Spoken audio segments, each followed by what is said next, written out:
জনতার নেতা, গণনেতা, তারুণ্যের আইকন, তিনি আজকে কারামুক্তি হলেন। জালিমের আদালত থেকে তিনি নির্মমভাবে তিনি রিমান্ডে ছিলেন এবং তাকে পৈশাচিকভাবে নির্যাতন করেছেন। তারাই শুনেছেন মদ্যপ অবস্থায় অফিসাররা তাকে ঝুলিয়ে পিটিয়েছেন এবং তাকে এতভাবে ফিজিক্যালি অ্যাসল্ট করেছেন, সে স্ট্রংলি হেঁটে আদালতে উপস্থিত হতে পারেনি। পুলিশের কাঁধে ভর দিয়ে সে কিন্তু আদালতে হাজির হয়েছে। সেই মানুষটির দিকে সাধারণ মানুষ তাকিয়েছিলেন, সেই মানুষটির দিকে বাংলার জনগণ তাকিয়েছে। রিমান্ড শেষে আজকে উনি বীরের বেশে ফিরেছেন। আমরা তাকে কারাগার থেকে, কারা ফটক থেকে তাকে আমরা ফুলের তোড়া দিয়ে, ফুলের মালা দিয়ে বরণ করে এনেছি। হাজার হাজার নেতাকর্মী এবং দর্শক থেকে শুরু করে জনগণ তাকে শুভেচ্ছা জানিয়েছিলেন এবং এখন তিনি জাতির উদ্দেশ্যে টিএসসিতে রাজু ভাস্করে উনি ভাষণ রেখেছেন।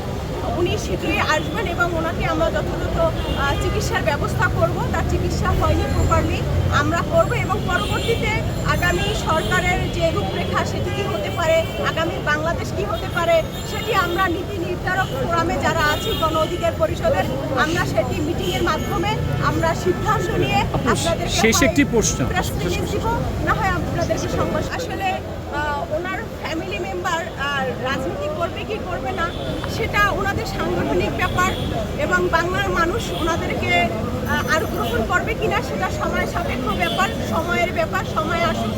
আর তাদের তো কোনো কথার চরিত্র নেই, সকালে যেটি বলে রাত্রে সেটি উচ্চ করে, রাত্রে যেটি বলে তারপরে সেটি উচ্চ করে। এখন প্রেক্ষাপটটি এমন তৈরি হচ্ছে তাদের আসলে রাজনীতি করার সুযোগটা নেই। তো আমি যদি 10তলা ভবনে উঠে বলি যে আমি এখান থেকে নিচে 1 লাফে নামবো না, তার মানে এইটাই নয় যে আমি আসলে নামবো না, তার মানে এটি যে আমি নামলে নিশ্চিত আমার মৃত্যু হবে, কারণ আমার পিছনে তো প্যারাশুট নেই। তো আমি মনে করি আওয়ামী লীগের পিছনে কোনো প্যারাশুট নেই যে যার উপরে ভর করে তারা ভেসে বেড়াবে এবং পলিটিক্সটা তারা রান করবে। তো সেটি তাদের যদি কখনো এরকম কোনো আসে, সেদিন যদি তারা না করে তাহলে তার যথাযথ ব্যবস্থা বোঝা যাবে যে না, আজকের কথাটি সত্যি সেদিন উনি বলেছিলেন। রাষ্ট্রীয় সম্পদ রক্ষা করার আমাদের প্রতিটি জনগণের দায়িত্ব। আর আমরা চেয়েছি রাষ্ট্র সংস্কার, আমরা স্থাপনা ভাঙতে কখনো চাইনি, এটা সমর্থন করছি না। আমরা আমাদের যে কোটা সংস্কার আন্দোলনে যে দাবি ছিল সেই দাবিগুলোকে লক্ষ্য করেই আমরা এগিয়ে গিয়েছি এবং সর্বশেষ 1 দফা দাবিতে আমরা আন্দোলন করেছিলাম, সেটিও আমরা সফল হয়েছি এবং এখন আমরা আসলে আগামী বাংলাদেশ কীভাবে হবে সেই ব্যাপারে আমরা লক্ষ্যে কাজ করে যাচ্ছি।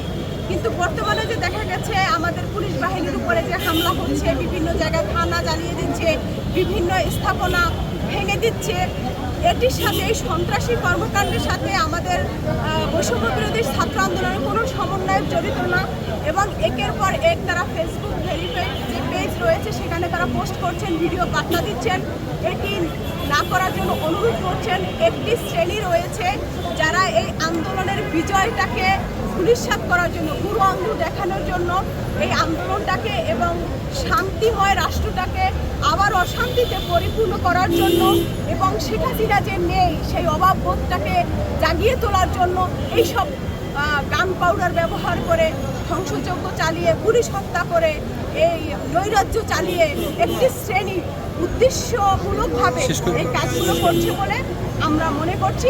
আমরা এগুলোকে সমর্থন করছি না এবং আমরা অনুরোধ করব যারা আন্দোলন করেছেন কিংবা করেননি সকলে এগিয়ে আসুন।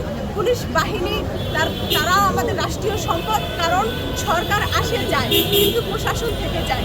তারা আমাদের পয়সায় ওই অস্ত্র কিনে, আমাদের পয়সায় তারা পোশাক কিনে এবং আমাদেরকে তারা সেবা দেয়। তবে কিছু সংখ্যক অফিসারের জন্য সমস্ত অফিসারের সাথে বৈরী আচরণ করবেন না, সেটি পরিহার করুন এবং এই মুহূর্তে আসলে দেশকে নিরাপত্তার দায়িত্ব হচ্ছে কি আইন শৃঙ্খলা রক্ষাকারী বাহিনীর, সেই দায়িত্ব গণ অধিকার পরিষদের না।